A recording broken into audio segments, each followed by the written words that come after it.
hello. A warm good morning to everybody. Welcome you all to Vipras Vidya. Myself Kavya. അപ്പോൾ നമ്മൾ ഇന്ന് discuss ചെയ്യാനായിട്ട് പോകുന്നത് simple linear regression model, classical linear regression model മുതലായ കുറച്ച് കോൺസെപ്റ്റുകളെ കുറിച്ചാണ്. So let's start.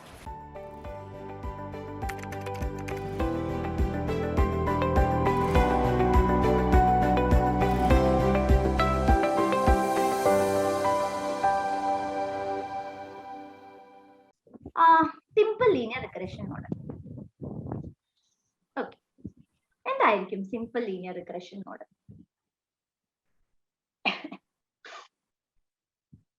പോരട്ടെ, സിമ്പിൾ ലീനിയർ റിഗ്രഷൻ മോഡൽ എന്തായിരിക്കും?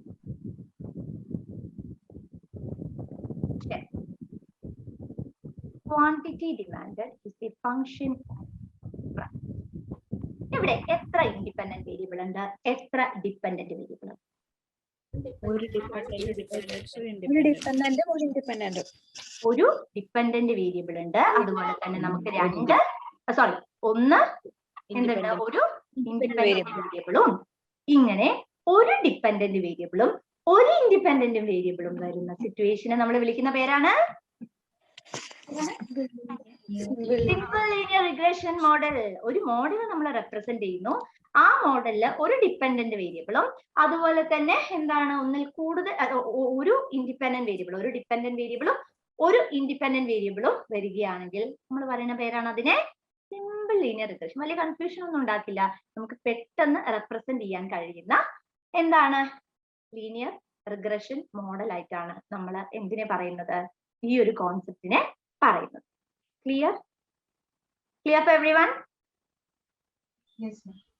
ഓക്കെ, ഇനി നിങ്ങൾക്ക് ഇത് സാധാരണ ചോദിക്കാറില്ല, അതുകൊണ്ടാണ് ഞാൻ സ്ലൈഡിൽ ഇൻക്ലൂഡ് ചെയ്യാതിരുന്നത്. ഇനി നിങ്ങൾക്കൊന്ന് മനസ്സിലാക്കാൻ വേണ്ടിയിട്ട് ഞാൻ പറഞ്ഞു തരാം. നമ്മൾ എങ്ങനെയാണ് ആക്ച്വലി ഒരു നോർമൽ മോഡലിനെ എക്കണോമെട്രിക്കൽ മോഡലാക്കി മാറ്റുന്നത്? എങ്ങനെയായിരിക്കും നമുക്ക് ആദ്യം ഉണ്ടാവുക എന്തായിരിക്കും? നമ്മൾ എന്തിന്റെ ബേസിസിലായിരിക്കും എക്കണോമെട്രിക്കൽ മോഡൽസ് എടുക്കുന്നത്? നമുക്ക് ആദ്യം എന്താ വേണ്ടത്? നമ്മൾ ഒരു എക്കണോമെട്രിക്കൽ ആപ്ലിക്കേഷൻ നമ്മൾ കൊണ്ടുവരണമെങ്കിൽ നമുക്കൊരു സാധനം വേണമല്ലോ, ഒരു പ്രൊഡക്റ്റ് വേണ്ടേ? അതിന് നമ്മൾ പറയുന്ന പേരെന്താണ്? നമുക്ക് എക്കണോമിക്സിൽ എന്തൊക്കെയാ പഠിക്കാനുള്ളത്? നമുക്ക് ആദ്യം ഒരു എന്ത് വേണം? ഇക്കണോമിക് തിയറി വേണം. വേണ്ടേ? നമുക്ക് ഒരു കാര്യത്തെ എന്താണ് നമ്മൾ ആക്ച്വലി എക്കണോമെട്രിക്സ് കൊണ്ട് ഉദ്ദേശിക്കുന്നത്? നമ്മൾ സിമ്പിളായി തിയറിയായി പറയുന്ന കാര്യം ഒരു മോഡൽ സ്പെസിഫിക്കേഷൻ ഉപയോഗിച്ച്, മാത്തമാറ്റിക്കൽ റെപ്രസെന്റേഷൻ ഉപയോഗിച്ച് നമ്മൾ എന്ത് ചെയ്യുന്നു? എക്സ്പ്ലെയിൻ ചെയ്യുന്നതിനെയാണ് ഇക്കണോമെട്രിക്സ് എന്നുള്ളത് കൊണ്ട് ഉദ്ദേശിക്കുന്നത്. I hope this is clear for everyone. Clear?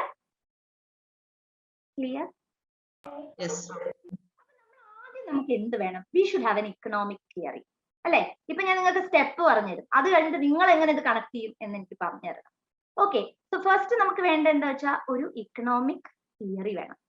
അടുത്തത് നമ്മളിപ്പോ for example law of demand ആണ് ഞാൻ പറയുന്നത്, അല്ലെങ്കിൽ ഞാൻ പഠിപ്പിച്ചുകൊണ്ടിരിക്കുന്നത്.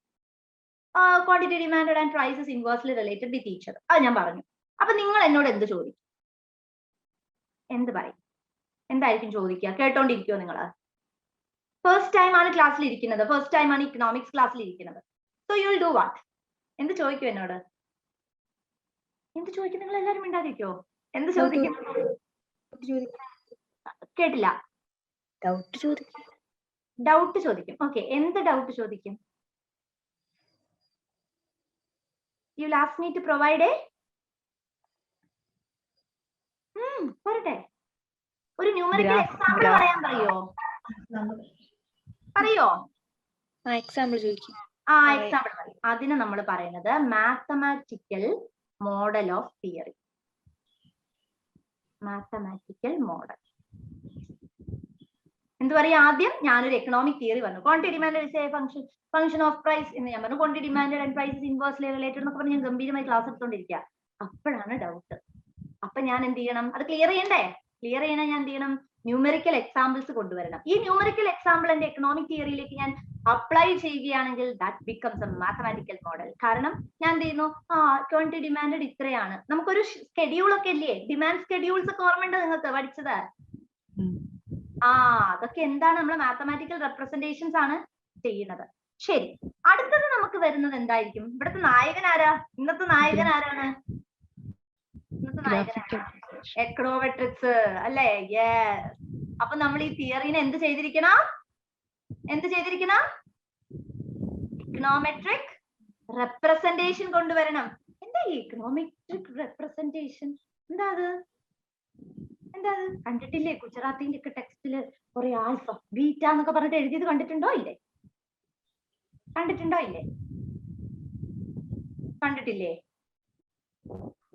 കണ്ടിട്ടില്ലേ? ഓക്കെ, ഗുജറാത്തിലെ ടെക്സ്റ്റ് ബുക്ക് ഒക്കെ വായിച്ചിട്ടുണ്ടാവില്ലേ? അതായിരിക്കും. No problem. അപ്പം ആദ്യം നമ്മൾ എന്താ ചെയ്യുന്നത്? നമ്മൾ ആദ്യം ഒരു എക്കണോമിക് തിയറി എന്ന് പറയുന്നത് ഫോർമുലേറ്റ് ചെയ്യണം. അതിനുശേഷം നമ്മൾ എന്ത് ചെയ്യണം? അതിലേക്ക് മാത്തമാറ്റിക്കൽ കണ്ടന്റ് എന്ന് പറയുന്നത് നമ്മൾ ആഡ് ചെയ്യുന്നു. ഞാൻ എക്സാമ്പിൾ നിങ്ങൾക്ക് പറഞ്ഞു തരുന്നു. അതിനുശേഷം ഞാൻ എന്ത് ചെയ്യുന്നു? നിങ്ങളെല്ലാം ഭയങ്കര ബുദ്ധികളായി മാറി, നിങ്ങൾ വളരെ എക്സ്പേർട്ടുകളായി എക്കണോമെട്രിക്സില്. സോ ഞാൻ എന്ത് ചെയ്യുന്നു? ആ മോഡലില് എന്ത് റെപ്രസെന്റ് ചെയ്യുന്നു അല്ലെങ്കിൽ എന്ത് ഇൻക്ലൂഡ് ചെയ്യുന്നു? എക്കണോമെട്രിക്സ് എന്ന് പറയുന്നത് ഇൻക്ലൂഡ് ചെയ്യാണ് ചെയ്യുന്നത്. So that particular model becomes econometric representative model. Clear for everyone? Clear? Yes. Yes. Okay. എല്ലാവർക്കും ക്ലിയർ ആണെന്ന് വിചാരിക്കുന്നു. എനിക്ക് പെർഫെക്റ്റ് ആയിട്ട് എല്ലാവരുടെ വകയും ഒരു യെസ് കിട്ടിയിട്ടില്ല. Okay.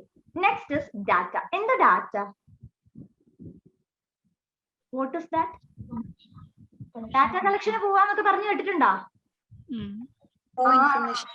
നല്ല ബുദ്ധിമുട്ടുള്ള ടാസ്ക് ആണ്. ഓക്കെ, അപ്പൊ നമ്മൾ എന്ത് ചെയ്യുന്നു? യെസ്, നമ്മളുടെ തിയറി നമ്മൾ സൈറ്റ് ചെയ്യാൻ വേണ്ടി അല്ലെങ്കിൽ നമുക്ക് പറയാനുള്ള കാര്യത്തെ നമ്മൾ പ്രൂവ് ചെയ്യണം. അതിന് നമുക്ക് എന്ത് വേണം? ഇപ്പം ലോ ഓഫ് ഡിമാൻഡ് ഞാൻ പറയണേ, ക്വാണ്ടിറ്റി ഡിമാൻഡും പ്രൈസും തമ്മിലുള്ള ബന്ധത്തെ കുറിച്ച് ഞാൻ പറയുന്നു. അപ്പൊ ആ ബന്ധത്തെ കുറിച്ച് ഞാൻ പറയുന്ന സമയത്ത് ഐ നീഡ് എക്സാമ്പിൾസ് ഇല്ലേ? ഞാൻ ഇപ്പൊ ടീയെ കുറിച്ചാണ് പഠിക്കുന്നത്, അതിന്റെ ക്വാണ്ടിറ്റി ഡിമാൻഡ് എനിക്ക് അറിഞ്ഞിരിക്കണം. പ്രൈസിനെ കുറിച്ചാണ് ഞാൻ പറയുന്നത്, അപ്പൊ എനിക്ക് ടീയുടെ പ്രൈസ് അറിഞ്ഞിരിക്കണം, ടീയുടെ ഡിമാൻഡ് അറിഞ്ഞിരിക്കണം. അപ്പൊ ഈ സംഭവങ്ങളെല്ലാം എന്താണ്? called as data. Clear for everyone? Clear? Okay. So next is estimation. എന്തിന്റെ എസ്റ്റിമേഷനാ? എക്കണോമെട്രിക് മോഡലിന്റെ estimation. Estimation of econometric model.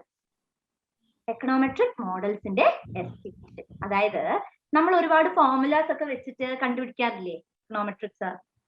Econometrics പഠിച്ചിട്ടില്ലേ? നിങ്ങൾ ആരും പഠിച്ചിട്ടില്ല എക്കണോമെട്രിക്സ്? No one? ആരും പഠിച്ചിട്ടില്ലേ?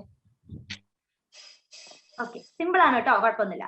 അപ്പൊ എന്ത് ചെയ്യാണ്? നമ്മൾ ഇതിനെ എസ്റ്റിമേറ്റ് ചെയ്യാണ് ചെയ്യുന്നത്. എസ്റ്റിമേറ്റ് ചെയ്യുക എന്ന് പറഞ്ഞിട്ടുണ്ടെങ്കിൽ ഇപ്പൊ ക്വാണ്ടിറ്റി ഡിമാൻഡും പ്രൈസിന്റെയും ഡാറ്റ നമ്മൾ കളക്ട് ചെയ്യുന്നു. അതിന്റെ ബേസിസിൽ ഇത് ഇങ്ങനെയാണ്, അല്ലെങ്കിൽ ഒരു സർട്ടൻ എസ്റ്റിമേറ്റഡ് വാല്യൂ, അല്ലെങ്കിൽ നമ്മളൊരു ട്രെൻഡ് എന്ത് ചെയ്യുക, ഇത് ഇങ്ങനെയാണ് പോയിക്കൊണ്ടിരിക്കുന്നത് അല്ലെങ്കിൽ അങ്ങനെയാണ് പോയിക്കൊണ്ടിരിക്കുന്നത് എന്നുള്ള ഒരു കോൺസെപ്റ്റിലേക്ക് നമ്മൾ പോവുകയാണെങ്കിൽ, ഒരു എസ്റ്റിമേഷണൽ കോൺസെപ്റ്റിലേക്ക് നമ്മൾ പോവുകയാണെങ്കിൽ അതിനെയാണ് എസ്റ്റിമേഷൻ ഓഫ് മോഡൽ എന്നുള്ള പറയുന്നത്. അപ്പൊ ചിന്തിച്ച് നോക്കിക്കേ, നമ്മൾ ഒരു തിയറിയിൽ നിന്നും സ്റ്റാർട്ട് ചെയ്തതാ. ആ തിയറിക്ക് നമ്മൾ എന്ത് ചെയ്തു? ഒരു എവിഡൻസ് കൊടുത്തു, മാത്തമാറ്റിക്കൽ മോഡൽ ആക്കി അതിനെ മാറ്റി. അതിനുശേഷം എന്ത് ചെയ്തു? അതില് ഇക്വേഷൻസ് എല്ലാം ആഡ് ചെയ്ത് അതിനെ ഒരു എക്കണോമെട്രിക് റെപ്രസെന്റേഷൻ ആയി മാറ്റി. അതിനുശേഷം ഞാൻ എന്ത് ചെയ്തു?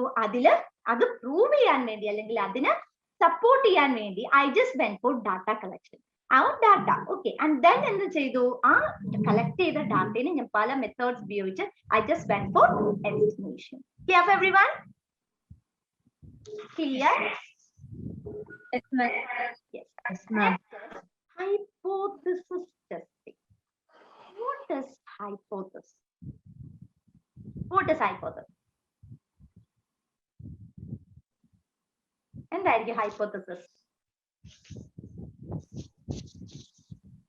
നമ്മുടെ ജീവിതത്തിൽ വരെ നമ്മൾ അത് അപ്ലൈ ചെയ്യാറ്. Tentative answers. Tentative Answers or propositions. Tentative ആയിട്ടുള്ള assumption propositions എന്നൊക്കെ പറയാം. നമ്മൾ ഈ സ്റ്റഡി ഒക്കെ കണ്ടക്ട് ചെയ്യുന്നതിന് മുമ്പേ, അല്ലെങ്കിൽ നമുക്ക് നമ്മളെ റിയൽ ലൈഫ് ആയിട്ട് മൂവ് ചെയ്യാം. നമ്മൾ ഒരു കാര്യത്തിലേക്ക് പോകുന്നതിന് മുമ്പേ നമുക്ക് മൈൻഡിൽ അതായത് ഇന്നത് എനിക്ക് ശരിയാവില്ല, അല്ലെങ്കിൽ ഞാൻ എഴുതിയാൽ ശരിയാവില്ല, പക്ഷെ ചിലപ്പോൾ എഴുതി നോക്കുമ്പോൾ അത് നമുക്ക് കിട്ടിയേക്കാം. അങ്ങനെയൊക്കെ ഉണ്ടാവില്ലേ? അപ്പൊ നമ്മളുടെ കോൺസെപ്റ്റ് അല്ലെങ്കിൽ നമ്മളുടെ നിഗമനങ്ങൾ, ഞാൻ വലിയ ക്രോണിക് ആയിട്ടുള്ള സംഭവങ്ങളൊന്നും എക്സാമ്പിൾ ആയി എടുക്കുന്നില്ല. സ്റ്റാറ്റിസ്റ്റിക്കൽ അസിസ്റ്റന്റ് വരുമ്പോൾ നമുക്ക് അത്രയും ക്രോണിക് ആയി എക്കണോമെട്രിക്സിന്റെ കോൺസെപ്റ്റുകൾ മനസ്സിലാക്കേണ്ട, ബേസ് മനസ്സിലാക്കിയാൽ മതി. അപ്പൊ നമ്മളെ ലൈഫിൽ നമ്മൾ എടുക്കുന്ന അല്ലെങ്കിൽ നമ്മൾ തീരുമാനിക്കുന്ന പോലെ അല്ലാതെ ചില സംഭവങ്ങളൊക്കെ നടക്കൂലേ? യെസ്. അപ്പം അതിനെയാണ് ഹൈപ്പോത്തസിസ് എന്ന് പറയുന്നത്. അതായത് ഞാൻ മനസ്സിൽ ഒന്ന് കരുതി, ഫോർ എക്സാമ്പിൾ ഇപ്പൊ എന്റെ സ്റ്റഡി എടുക്കുവാണെങ്കിൽ എന്റെ ലേബർ സെക്യൂരിറ്റിയുമായി റിലേറ്റ് ചെയ്ത, അപ്പൊ എന്റെ പബ്ലിക്കും പ്രൈവറ്റും തമ്മിലുള്ള ഒരു കമ്പാരിസണാണ്. അപ്പൊ ഞാൻ മനസ്സിൽ കാണുകയാണ് ഇത് സ്റ്റഡി ഒക്കെ അനാലിസിസ് ഡാറ്റ കളക്ഷൻ ഒക്കെ ചെയ്യുന്നതിന് മുമ്പേ ഞാൻ മനസ്സിൽ കാണുകയാണ് ഓക്കെ പബ്ലിക് സെക്ടറിന്റെ ആയിരിക്കും കൂടുതലായിട്ട് ഗവൺമെന്റ്. കാരണം പബ്ലിക് എന്ന് പറയുമ്പോൾ ഗവൺമെന്റ് നല്ല ശരിക്കും ഉദ്ദേശിക്കുന്നത്, എന്നാലും ഒരു വെൽഫെയർ മോട്ടീവ്. അപ്പൊ ഞാൻ ചിന്തിക്കുകയാണ് ഓക്കെ ഇപ്പൊ പബ്ലിക് ആണ് അപ്പൊ കൂടുതൽ വെൽഫെയർ, ഓക്കെ അപ്പം കൂടുതലായിട്ടും പബ്ലിക് സെക്ടർ ആയിരിക്കും ഫ്ലറിഷ് ചെയ്ത് നിൽക്കുന്നത് പ്രൈവറ്റ് സെക്ടറിനേക്കാളും. പക്ഷെ ഞാൻ എന്റെ സ്റ്റഡി മൊത്തം കണ്ടക്ട് ചെയ്ത് കഴിഞ്ഞപ്പോ എനിക്ക് മനസ്സിലായി തെറ്റി, ഒക്കെ തെറ്റി, ഓപ്പോസിറ്റ് ആണ് സംഭവിച്ചിരിക്കുന്നത്. എന്താണ്? ഇത് ഇങ്ങനെയാണ്, പ്രൈവറ്റ് സെക്ടർ ആണ് കൂടുതലായിട്ട് പ്രൊവൈഡ് ചെയ്യുന്നത്. അപ്പൊ എന്റെ ഹൈപ്പോത്തസിസ് തെറ്റിയോ? എന്റെ നിഗമനം എന്നാണ് മലയാളത്തിൽ പറഞ്ഞത്. ഇപ്പൊ പിടികിട്ടിയോ?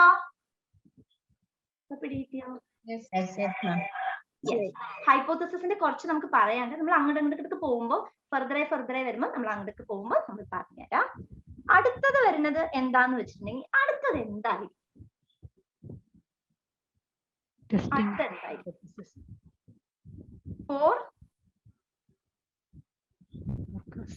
ഫോർകാസ്റ്റിംഗ് അല്ലെങ്കിൽ പ്രഡിക്ഷൻ. അതായത് ഞാൻ ടെസ്റ്റ് ചെയ്തു, ഞാൻ മനസ്സിലാക്കി കഴിഞ്ഞു, ഞാൻ എന്ത് ചെയ്തു, this will go in this manner. Yes. അപ്പൊ വില കൂടുമ്പോൾ എന്തായാലും സാധനത്തിന്റെ ഡിമാൻഡ് കുറഞ്ഞിരിക്കും എന്ന് ഞാൻ എന്ത് ചെയ്യുന്നു, അസ്യൂം ചെയ്യുന്നു. അപ്പൊ ഞാൻ മനസ്സിലാക്കി കഴിഞ്ഞു. അപ്പൊ ഞാൻ അതിന്റെ ബേസിസിൽ എന്ത് ചെയ്യുവാണ് ചെയ്യുന്നത്, ആണ് ചെയ്യുന്നത്. Okay, so let it be any commodities. ഞാൻ ജസ്റ്റ് ഒരു commodity, let it be this water bottle. ഞാൻ ഈ വാട്ടർ ബോട്ടിലിന്റെ ഒരു സംഭവം വെച്ചിട്ട് എക്സ്പ്ലെയിൻ ചെയ്യാണ്. ആ സംഭവം തന്നെയായിരിക്കും ഈ ഡസ്റ്ററിനും അപ്ലൈ ചെയ്യുന്നത്. സോ എന്താണ്, ഒരു കോമൺ ആയിട്ടുള്ള പ്രപ്പോസിഷന്റെ ബേസിസിൽ തന്നെ ഞാൻ എന്ത് ചെയ്യാണ് ചെയ്യുന്നത്, എന്റെ പ്രഡിക്ഷൻ ഫോർമുലേറ്റ് ചെയ്യാണ് ചെയ്യുന്നത്. ലാസ്റ്റ് എന്തായിരിക്കും? ഫൈനൽ. നമുക്ക് എല്ലാവർക്കും ഈസി ആയിട്ടുള്ള ഒരു സാധനം എന്തായിരിക്കും? സജഷൻസ്. നമ്മൾ പറയില്ലേ ഗവൺമെന്റ് ഇങ്ങനെ വർക്ക് ചെയ്യണം അല്ലെങ്കിൽ ഗവൺമെന്റ് അങ്ങനെ വർക്ക് ചെയ്യണം എന്നൊക്കെ പറഞ്ഞിട്ട് നമ്മൾ സജഷൻസ് പറയണ കേട്ടിട്ടുണ്ടോ? നമ്മൾ സ്റ്റഡി ഒക്കെ കണ്ടക്ട് ചെയ്യുന്ന സമയത്ത്, റിസർച്ച് ഒക്കെ കഴിയുന്ന സമയത്ത്, if the government working like this manner this would be better എന്നൊക്കെ പറഞ്ഞ് നമ്മൾ കേട്ടിട്ടില്ലേ? അതേ സിറ്റുവേഷൻ തന്നെ, അതിൽ കൂടുതലൊന്നുമില്ല. ഗവൺമെന്റ് ഇങ്ങനെ വർക്ക് ചെയ്തിരുന്നെങ്കിൽ, ഗവൺമെന്റ് അങ്ങനെ വർക്ക് ചെയ്തിരുന്നെങ്കിൽ, അല്ലെങ്കിൽ നമുക്ക് കുറച്ചുകൂടെ എഫിഷ്യൻസ് ആയിട്ടുള്ള എന്തെങ്കിലും കണ്ടീഷൻസ് പ്രൊവൈഡ് ചെയ്തിരുന്നെങ്കിൽ എന്നൊക്കെ പറഞ്ഞ് നമ്മൾ കേട്ടിട്ടില്ലേ? Moving in the same situation. Clear everyone? This is the working of econometric model.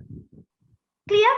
നമ്മൾ ആദ്യം ഇക്കണോമിക് തിയറി എടുക്കുന്നു, അതിനെ എങ്ങനെ നമ്മൾ ഇക്കണോമെട്രിക് മോഡൽ ആക്കി മാറ്റുന്നു എന്നാണ് പറഞ്ഞത്.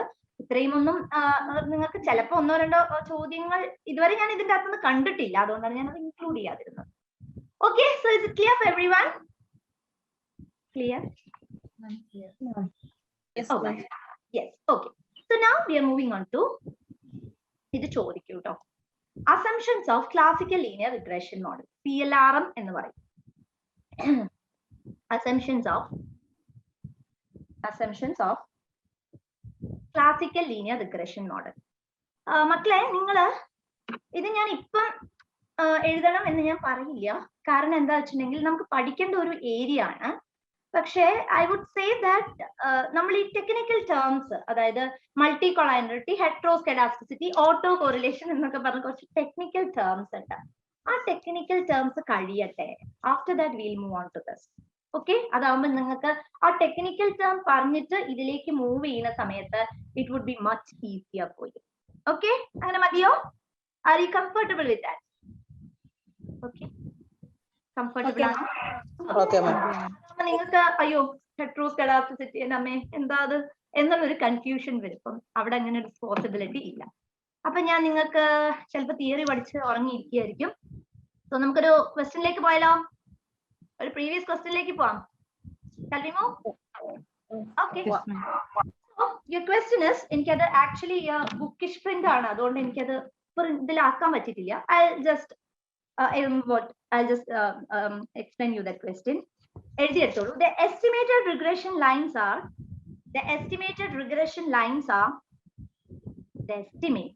speed ഓടിന്റെ പറഞ്ഞാൽ മതി കേട്ടോ.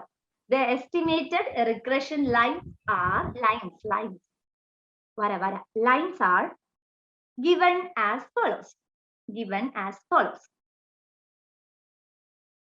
എഴുതണ്ടേ y is equal to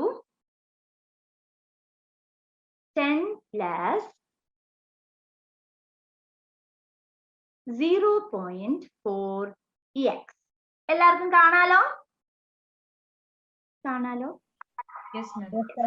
y is equal to 10 plus 0.4x. Now x is equal to minus 4 plus 1.6y. So you are given two regression equations. One is y, എന്താണ് y in the equation? 10 plus 0.4x. x equals minus 4 plus 1.6y. എല്ലാരും എഴുതിയോ? Yes. Then the coefficient of correlation, then the coefficient of correlation between x and y is and the correlation coefficient. Let me ask you that. എന്താണ്? Simple ആയി പറഞ്ഞാൽ മതി. ബന്ധം എക്സും വൈയും തമ്മിലുള്ള ബന്ധം. ഇവിടെ രണ്ട് വേരിയബിൾസ് അല്ലേ ഉള്ളേ? രണ്ട് വേരിയബിൾസ് ഉണ്ടോ? ഒരു വേരിയബിൾ എന്താണ്? രണ്ടെണ്ണം ഉണ്ടോ? ഒന്നുണ്ടോ? എത്ര വേരിയബിൾസ് ഉണ്ട്? രണ്ട് വേരിയബിൾസ് ഉണ്ട് ഇല്ലേ? ഇവര് തമ്മിലുള്ള ബന്ധമാണ് ചോദിക്കുന്നത്. പിടികിട്ടിയോ? Clear for everyone? Yes, ma'am. Okay. So then the coefficient of correlation between x and y is option A. നിങ്ങൾ ചെയ്ത് കണ്ടുപിടിക്കണേ. 0.64. Option B 0.40. Option C 0.20. And option D is 0.80. ഒരു വട്ടം കൂടെ വായിക്കാം. Option A 0.64, option B 0.40, option C 0.20 and option D 0.80. ഏതാണ് മക്കളെ? 0.80. 80 ആണോ? ബാക്കിയുള്ളവരുടെ ഒപ്പീനിയൻ 0.64 അല്ലേ? No, root of 0.64. ബാക്കിയുള്ളവര് ഒരു ആൻസർ പറയണം കേട്ടോ. എന്തെങ്കിലുമൊക്കെ ആൻസർ പറയണം. അതൊന്നും പറയുന്നില്ല. പറയട്ടെ, അറ്റ്ലീസ്റ്റ് ട്രൈ ചെയ്തോ നിങ്ങള്?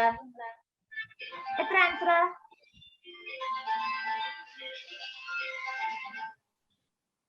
അറ്റ്ലീസ്റ്റ് ആൻസർ ചെയ്തോ? ട്രൈ ചെയ്തോ നിങ്ങള്? ഓക്കെ. കോറിലേഷൻ കോയിഫിഷ്യന്റ് എന്ന് പറയുന്നത് 6 വെച്ചാണ് നമ്മൾ റെപ്രസെന്റ് ചെയ്യുക. അതിന്റെ ഫോർമുല എന്താണ്? B square minus y. Bxy. Very good. Bxy into byx. അതായത് root of r equals root of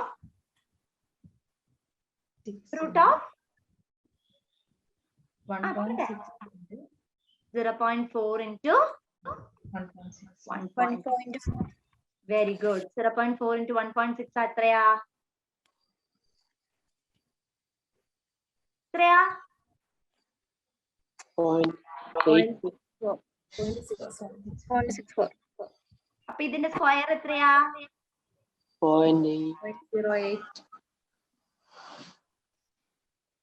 ഇപ്പൊ മനസ്സിലായോ? ക്ലിയർ ആണോ എല്ലാവർക്കും? ആർക്കെങ്കിലും കിട്ടാതിരുന്നിരുന്നെങ്കിൽ can understand now. ആർക്കെങ്കിലും മനസ്സിലാവാത്തതുണ്ടോ? ഇതുവരെയുള്ള എല്ലാം ക്ലിയർ ആണോ എല്ലാവർക്കും?